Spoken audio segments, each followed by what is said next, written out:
la prensa el día de hoy sobre los eventos más recientes en Ucrania. Por cierto que una periodista, eso fue la semana pasada, una periodista de la televisión estatal rusa había dicho, y voy a citarla textualmente, ya se puede hablar de una tercera guerra mundial.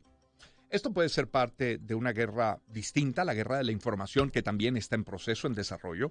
Esto puede ser mera propaganda, podría serlo, pero cuando se escuchan las advertencias de Zelensky, el presidente de Ucrania, la de los altos mandos militares estadounidenses, o el hecho de que Bulgaria, que le acabo de mencionar, haya dicho que ayer nada más, que Europa está en riesgo real, bueno, uno quiere poner las cosas en su justa dimensión. Y es probablemente lo que intentemos hacer ahora con Laura de Chiclana. Ella es periodista, está en Ucrania. Laura, buen día, ¿cómo está? Hola, buenas tardes. Me Laura, encuentro ujú. ahora mismo en Kharkov, para ser exacta. Laura le informaba a nuestro productor Ricardo hace un instante que estaban bombardeando la zona hace un instante, ¿no? Sí, hace apenas unos minutos estábamos intentando buscar uno de los fuegos de un bombardeo que ha habido hace un rato, pero nos hemos visto envueltos en otro bombardeo y los ataques han sido en zonas civiles. En concreto, ahora mismo estoy en un parque temático. Los bomberos están intentando apagar las llamas de las columnas de humo y había varias familias. Hemos podido también ver cómo se llevaban a la madre,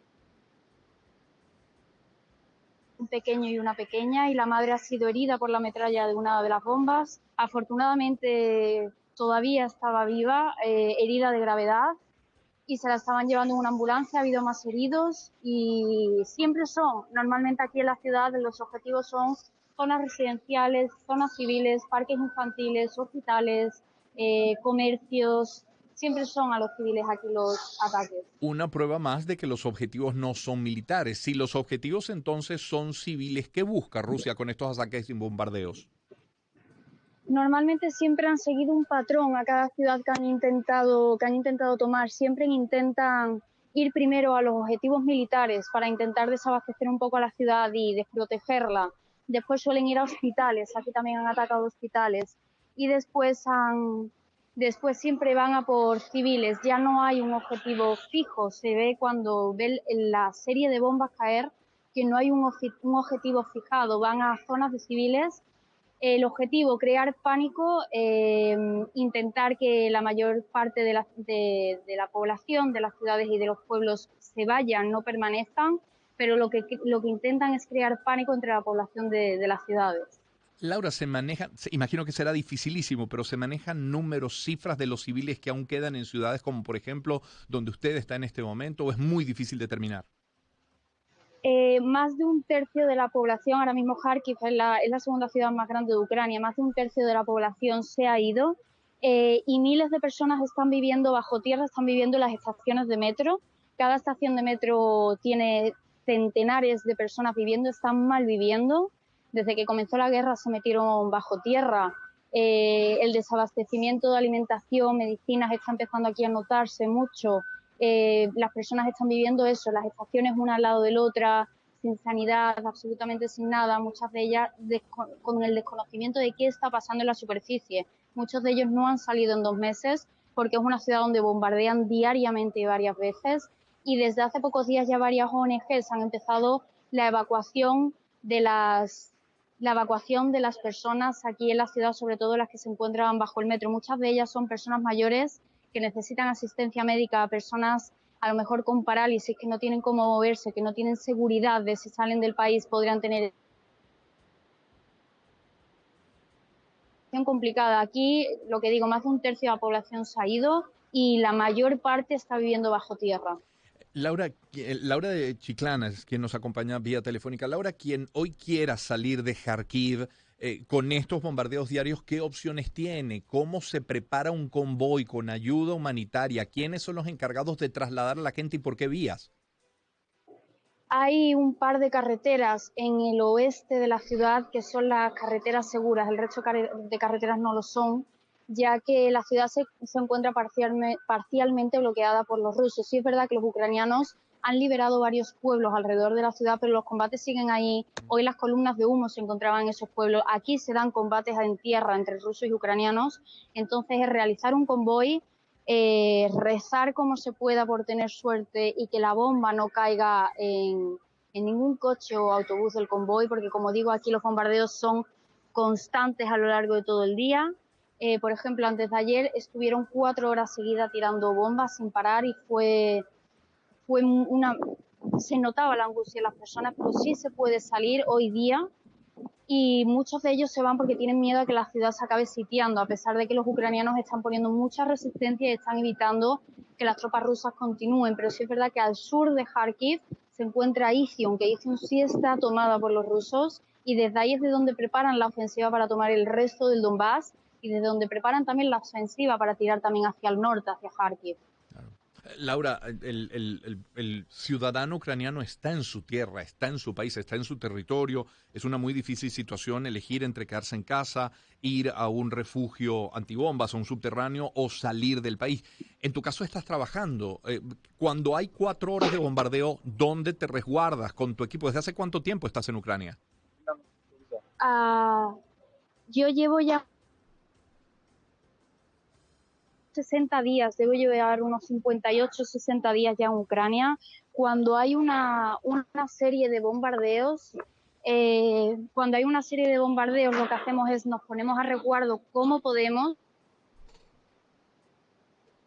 un sitio donde resguardarnos, esperamos que pasen unos minutos para poder acudir al lugar atacado. El problema es que aquí rompen los rusos las reglas, normalmente suelen seguir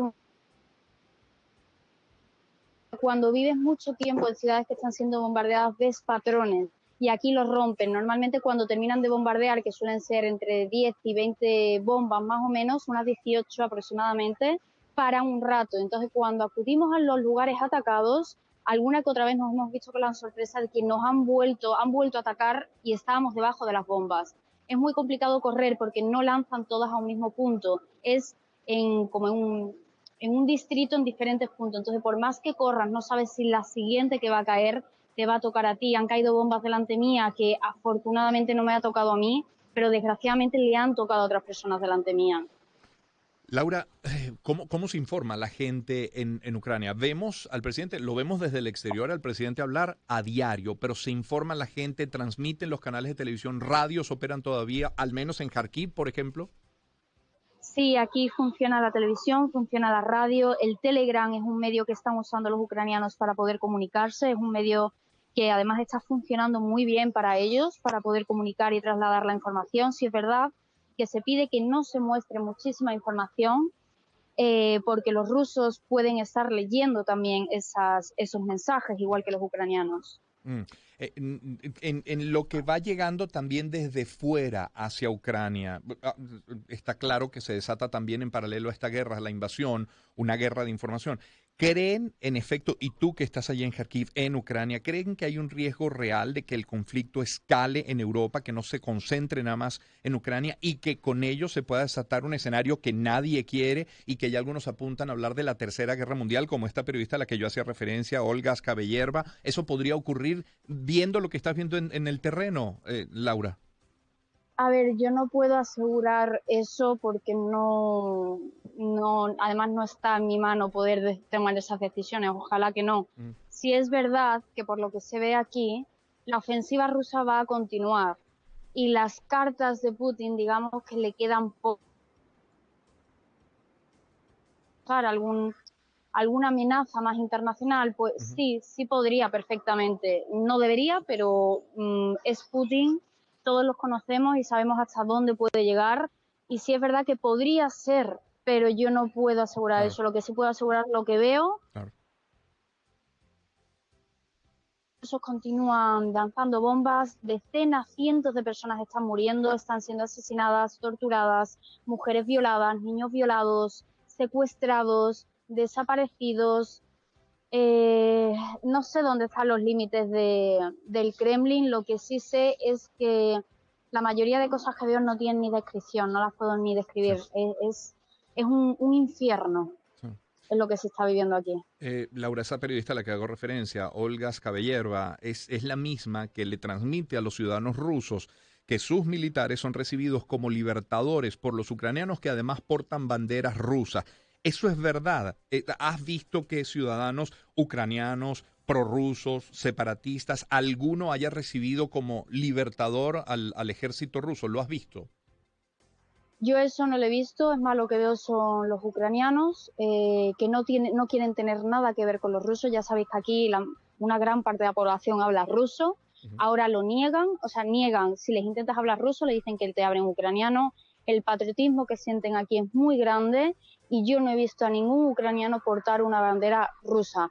No lo sé ya si, por ejemplo, en Gerson, que es una ciudad que ya está tomada por los rusos, allí puede haber algún prorruso, algún partidario de que la ha podido llevar, pero lo que sí te puedo asegurar es que aquí no quieren a los rusos y que no están contentos de que estén y, solo, es más, les dicen aquí, les llaman orcos, por si no lo sabían, no les dicen rusos, le dicen orcos y no son deseados en este país ahora mismo. Habría que preguntarse por qué un ucraniano, si entiende que el ejército ruso es libertador, por qué no cruza Rusia en lugar de cruzar a Polonia, como por ejemplo está haciendo la mayoría. Laura, muchísimas gracias por atendernos. Por favor. Lo que sí tengo que decir es que eso, obviamente, hay mucha propaganda, es una guerra, y hay que saber leer también entre líneas y hay que saber comparar, es lo que has dicho, ¿por qué no cruzan a Rusia en vez de a Polonia? Es más, las personas, Ucrania ya está denunciando que las personas están siendo secuestradas y llevadas.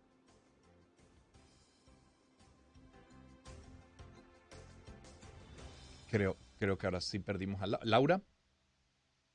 Sí. ¿Laura? Sí. Sí, es que le perdimos por un instante nada más. Sí, nos decía que las personas estarían siendo secuestradas para llevarla a territorio ruso.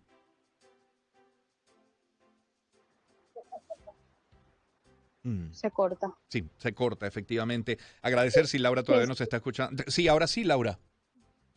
Sí, que lo que dice Ucrania está denunciando que sus ciudadanos están siendo secuestrados y llevados en contra de su voluntad a Rusia y usarlos como moneda de cambio. Dios mío. Gracias, Laura. Ojalá pueda mantenerse a buen resguardo y qué impecable y valiente labor además la que usted desempeña estando allí en Kharkiv. No es la frontera, no es Lviv, que también es importante, no, está en Kharkiv donde caen bombas permanentemente y gracias por hacer un espacio para conversar con nosotros y mostrarnos la realidad de lo que allí ocurre.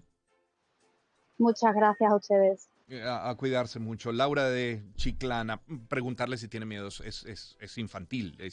Está claro que cualquiera tendría miedo en una situación como ella, esté trabajando o no. Los propios militares deben estar aterrados en una situación de esta naturaleza. Laura de Chiclana, periodista española que está en Ucrania, en Kharkiv. 58 días dice que tiene ya en territorio ucraniano. Por cierto, que también se comenta, y sin saber cuánto hay de rumor o de información o de desinformación, que algunos oligarcas rusos y algunos generales estarían comenzando a dar la espalda a Putin. De nuevo, ¿qué posibilidad de confirmación hay de esta información? Pues muy escasa. Hay algo que sí leí ayer y es que el 9 de mayo será un nuevo aniversario de la victoria rusa sobre la Alemania nazi en 1945. Para ellos es una fecha simbólica que ha sido conmemorada por décadas, repito, 9 de mayo. Bueno, hay también, si me permite una recomendación, algún texto para leer reciente. Hay uno que se titula Lo que la guerra de Ucrania nos hizo olvidar. Es un trabajo del Mundo de España y hablan precisamente del éxodo venezolano, del éxodo sirio, de las elecciones en Estados Unidos, en Colombia y en Brasil, que han quedado, digamos, relegadas en un segundo, cuidados, y un tercer plano por lo que está sucediendo en Ucrania. Son las 6:56. Vamos a dejar hasta acá nuestro recorrido internacional, nuestro recorrido informativo. Un poco más adelante hablaremos también de los deportes. Permítame sí decirles que en la próxima parte de nuestro programa, en esta hora que viene, de 8 a 9, estaremos, de 7 a 8, corrijo, estaremos conversando con el presidente de la Asociación Venezolana de Agencias de Viajes y Turismo, Nicolás Furnari. Vamos a hablar de los vuelos desde y hacia Venezuela. Y a ver, se puede, así como con calculadora, decir que en la medida que aumenten los vuelos, ¿aumentará el turismo? ¿Sí o no? Bueno, lo conversaremos con Nicolás Furnari. También hablaremos de lo que fue carnavales o de lo que fue Semana Santa y de lo que se espera en las próximas semanas y asuetos. También estaremos conversando con un experto en materia petrolera para hablar de la actualidad petrolera del mundo, pero particularmente lo que tiene que ver con Venezuela. Me refiero a Juan Sao. Así que Nicolás Furnari y Juan Sao en la próxima parte, en nuestro programa En la Señal de Éxitos. Les dejo con más de buena música. Ya hemos escuchado a Kim Carnes. Ahora les voy a dejar para el cierre con Seal y Fly.